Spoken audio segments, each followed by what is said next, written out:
আসসালামু আলাইকুম রহমতুল্লাহি অবরাকাতুহ। প্রিয় বন্ধুগণ, আপনারা কি জানেন যে পৃথিবীতে কয়টি শিশু জন্মের পরেই কথা বলেছে? পৃথিবীতে প্রতিটি শিশুই জন্মগ্রহণ করেন এবং তার কথা বলার একটা বয়স থাকে, কিন্তু দুটি শিশু যারা জন্মের পরেই কথা বলেছেন। হযরত আবু হুরায়রা রাদিয়াল্লাহু তাআলা আনহু হতে বর্ণিত, তিনি বলেন যে আমি নবীজি সাল্লাল্লাহু আলাইহি ওয়াসাল্লামকে বলতে শুনেছি, তিনি বলেন যে নবীজি সাহাবাদেরকে উদ্দেশ্য করে বলছেন, তোমরা কি জানো পৃথিবীতে জন্মের পরে কয়টি শিশু কথা বলেছে জন্মের পর পরে? তখন সাহাবারা বললেন, আমরা তো জানি না, আপনি ভালো জানেন। তখন নবীজি বললেন যে একজন তো ঈসা আলাইহিস সালাম, আর আরেকজন হচ্ছে জারয়েজ। তো জারয়েজওয়ালা, নবীজি বললেন যে জারয়েজওয়ালা। তখন সাহাবারা জিজ্ঞেস করলেন যে ইয়া রাসূলুল্লাহ, জারয়েজওয়ালা আবার কে? তখন নবীজি বললেন যে অনেকদিন পূর্বে একজন সংসার ত্যাগী দরবেশ একটা নির্জন এলাকায় বাস করত। সে অধিকাংশ সময় সে ধ্যানে মগ্ন থাকতো। তো তার যে আস্থানা ছিল, অর্থাৎ সে যেখানে বাস করতো তার খানিকটা কাছেই একজন রাখালও থাকতো। তো ওই রাখালের কাছে আবার ওই গ্রামের একজন মহিলা, একজন মেয়ে যাওয়া আসা করত। তো কিছুদিন পরে এই দরবেশের মা, জারয়েজ এর মা এসে ডাকতে থাকলো, জারয়েজ, জারয়েজ। তো জারয়েজ তখন ধ্যানে মগ্ন ছিল। তো জারয়েজ চিন্তা করলো যে একদিকে আমার ধ্যান, আমার ইবাদত, আরেকদিকে মায়ের ডাক, কোনটা আগে শুনবো? তখন সে বলল যে আমি মায়ের ডাকের উপরে ধ্যানটাকেই বেশি প্রাধান্য দিচ্ছি। এই বলে সে কী করলো, মায়ের ডাকের উত্তর দিল না। কিছুক্ষণ পর আবার তার মা ডাকলো, জারয়েজ, জারয়েজ।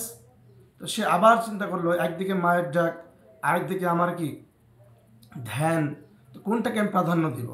তখন সে আবার কী করলো, মায়ের ডাকের উপরেই সে তার ধ্যানকে প্রাধান্য দিল। তৃতীয়বার সে তার মা আবার ডাকলো, জারয়েজ, জারয়েজ। তখন সে আবার চিন্তা করলো যে কোনটাকে আমি প্রাধান্য দিব। তখন সে তার ধ্যানটাকেই সে প্রাধান্য দিল। এরপর তার মা তার জন্য বদদোয়া করলো যে আমি তোমার জন্য বদদোয়া করছি যে তোমার কি বলে পতিতা, যে পতিতার মুখ না দেখিয়ে আল্লাহ যেন তোমাকে মৃত্যু না দেন। অর্থাৎ পতিতার পাল্লায় না ফেলে যেন আল্লাহ তোমাকে মৃত্যু না দেন। তো এই অভিশাপ দেওয়ার পর তিনি চলে গেলেন। কিছুদিন পরে ওই যে রাখালের কাছে যে মেয়েটা যাওয়া আসা করতো, ওই মেয়েটার একটা বাচ্চা জন্ম নেয়। তো স্বাভাবিক অবস্থায় যে মেয়ের বিয়ে হয় না, সেই মেয়ের বাচ্চা জন্ম নিলে তো মানুষের একটা হইচই পড়ে যায়। তো এই বিষয়টা ওই গ্রামের যিনি রাজা ছিলেন তাকে জানানো হলো যে এরকম এই মেয়েটা বাচ্চা জন্মগ্রহণ করেছে, অর্থাৎ তার পিতামাতা কেউ নাই।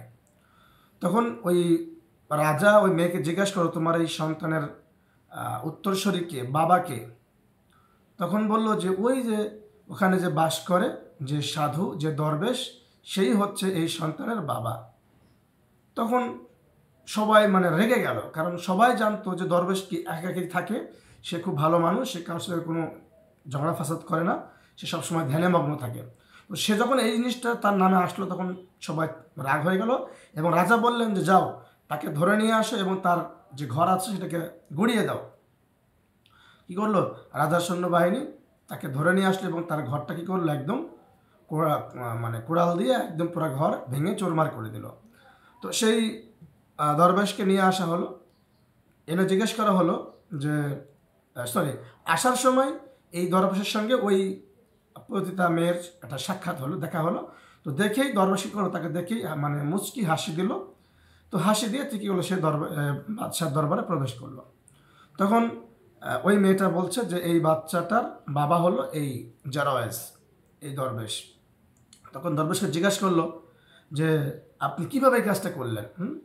আমরা সবাই আপনাকে ভালো জানি, তা আপনি কেন এই কাজটা করলেন? তখন ওই দরবেশ বলল যে বাচ্চাটা কোথায়, কোন বাচ্চা বলছে? তখন সেই বাচ্চার কাছে আমাকে নিয়ে যান।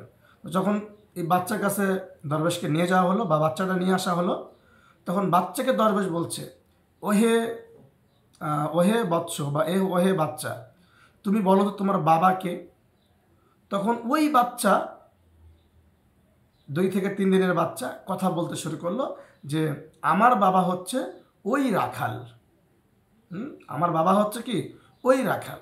তখন সবাই হতবাক হয়ে গেল, আর এই বাচ্চা কথা বলছে। তখন কি সবাই তাদের ভুল বুঝতে পারলো, না আসলে এই দরবেশটা একজন ভালো মানুষ, সে নির্দোষ। তখন ওই বাদশাহ বললেন যে দরবেশ বা কি বলে এটাকে, আমরা কি আপনার ঘরটাকে স্বর্ণ দিয়ে মুড়িয়ে দিব? তখন বললেন না।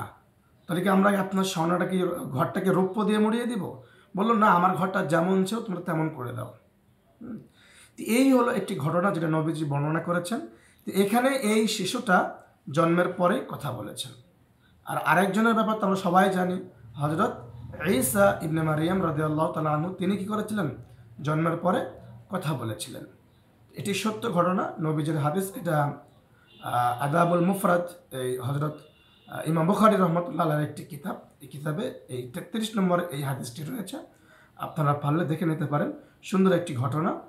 তো প্রিয় বন্ধুগণ, এখান থেকে আমাদের যে বিষয়টা শিখার, সেটা হলো যে পিতা মাতার কথা শোনা। হ্যাঁ, দেখুন এখানে কিন্তু তার মা তাকে ডাকছিল, সে এত বড় বুজুর্গ হওয়া সত্ত্বেও কিন্তু যখন মা তাকে বদদোয়া দিল, তখন কিন্তু সে ঠিকই একটা পতিতার পাল্লায় পড়ে তার সম্মান কিছুটা হলেও সে কি তাৎক্ষণিক নষ্ট হয়েছিল। এই জন্য পিতামাতা যখন যা বলবে, যদি সেটা শরীয়ত বিরোধী না হয়, তো অবশ্যই কি পিতামাতার কথা আমাদেরকে শুনতে হবে। হ্যাঁ, যদি শরীয়ত বিরোধী কোনো কাজ করতে বলে, সেক্ষেত্রে তাদের সেই কথাটা আমরা শুনবো না। তবে তাদের সঙ্গে কোনো অবস্থায় কি খারাপ বিহেভ করা যাবে না, খারাপ ব্যবহার করা যাবে না। আর এই হাদিসটা কিন্তু পিতামাতার কর্তব্যের অধ্যায়ে রয়েছে। তার মানে পিতামাতার কথা শুনতে হবে। ইবাদত অবস্থায় থাকলেও যদি মা বাবা ডাক দেয়, সেটাকে ছেড়ে দিয়ে কী করতে হবে? মা বাবার কথা শুনতে হবে। তো আজ এ পর্যন্ত। আল্লাহ সুবহানাহু ওয়া তাআলা আমাদের সবাইকে আমাদের পিতামাতার কথা মেনে চলার তৌফিক দান করুন, তাদের সেবা করার তৌফিক দান করুন, তাদের জন্য দোয়া করার তৌফিক দান করুন। রব্বিরহামহুমা কামা রব্বায়ানি সগীরা। আসসালামু আলাইকুম ওয়া রাহমাতুল্লাহ।